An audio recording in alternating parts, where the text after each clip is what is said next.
Let's talk about how you pack a traveler. So I've got 15 different sorts of travel hats.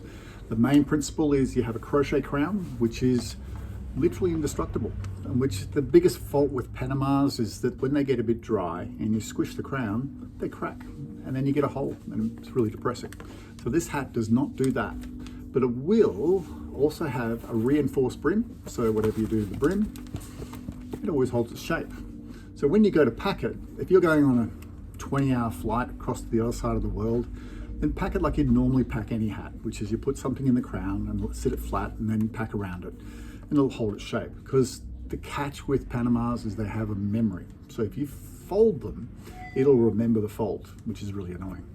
So if you really have to make it into a very small shape, you can cup it into like this sort of like a C cup shape, like that, and put that in your bag. But you don't want to do it for long periods of time because it will remember, and then your hat will look a bit funny. And you can steam it to take it out.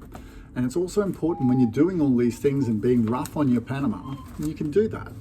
It needs to be moist. So you've been wearing it around, it's moist from sweat, or you had it in put it in your shower when you're having a shower and the steam went into it.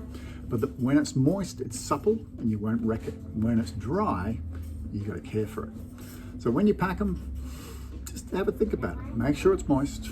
And if you're going on long journeys, then pack it properly. And if you're just going down the shops, squish it in your bag. It's fine. It'll be fine and dandy.